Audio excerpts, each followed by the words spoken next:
I often participate in discussions revolving around atheism versus theism, homosexuality versus religion, evolution versus creation.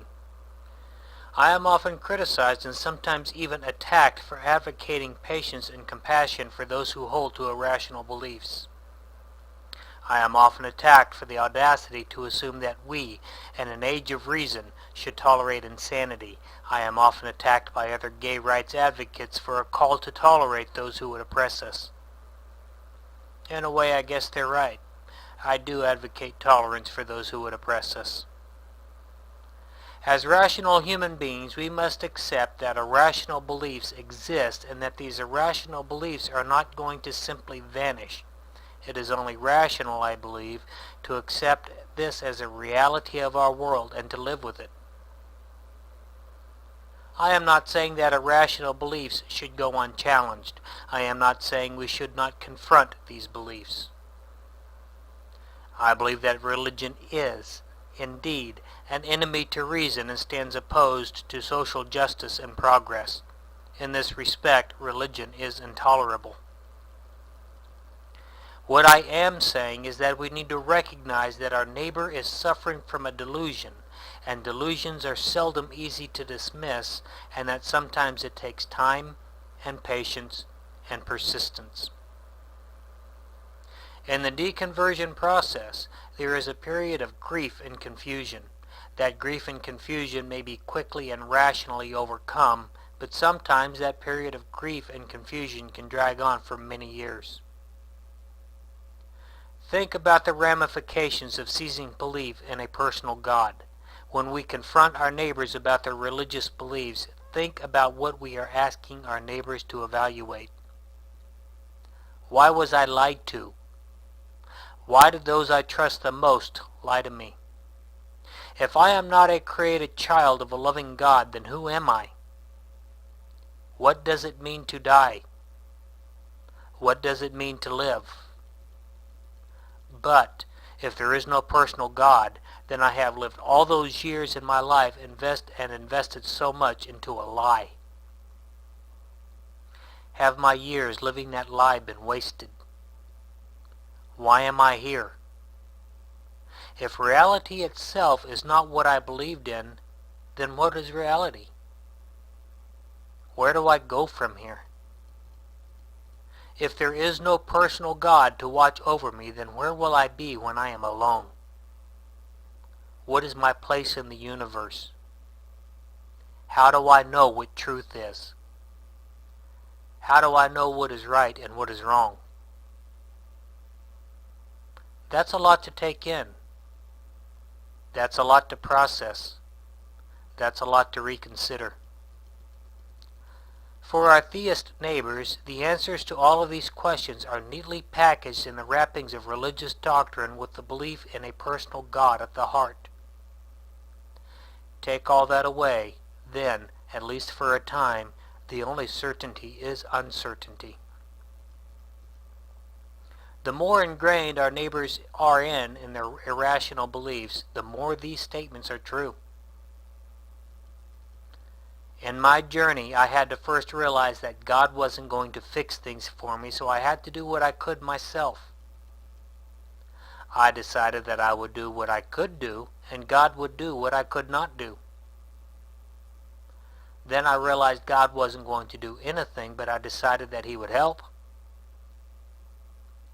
Then I realized He wasn't really helping, but decided that He was not helping me for my own good, so He was still taking care of me. Then I realized God wasn't taking care of me, so I questioned why I even needed Him. Then I discovered complete lies and fabrications taught to me by the church. Then I decided that the traditional Christian God didn't exist based on the evidence that the promises given were not kept, which should be impossible for the God that is taught in the Bible. Feeling deep loneliness, betrayal, and despair, I sought comfort and looked into other beliefs, hoping to find that false sense of security that comes with believing that we are in the palm of an omnipotent being's hand. I looked into Mormonism, Jehovah's Witness, Asatru, Wicca, Buddhism, Hinduism, and Taoism. During my search, I discovered that most of the core values, love, patience, mercy, forgiveness, were echoed throughout most major religions. I was caused to question the very notion of higher spiritual powers governing anything. I finally realized and accepted the truth of the intrinsic nature of life and the morality that needs no creator and no God. I turned to reason and realized that there was no evidence for any divine being. I was finally liberated from the maze of lies. I began my journey in 1989. It wasn't until 2012 that I finally removed the remaining remnants of spiritualism and superstitions from my life. Not all deconversions take that long. Some deconversions take longer. Today, my journey continues as I wrestle with feelings of anger, betrayal, and intolerance towards others who would hold to the same lies I once held to, as if they themselves were the ones who deceived me. They are not the ones who deceived me. They are as deceived as I once was, and being an angry, vengeful person is not the kind of human being I want to be. It is unrealistic to think that a few tidbits of reason or new scientific knowledge and a few rational, logical arguments and questions in a couple YouTube videos is going to cause someone to question everything they have ever held to be true, including their very place in the universe. Continue to fight the fight, and I will fight with you. Continue to push that reason prevail over superstitious fears. Keep the pressure on. But do not forget what we are asking others to do.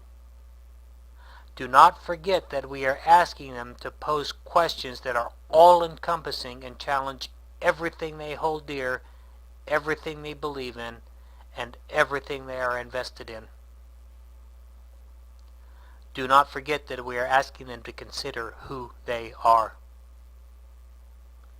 Do not forget that it takes time, so we must be as patient as we are persistent. Do not forget that our indoctrinated and delusional neighbors are human beings. Thank you.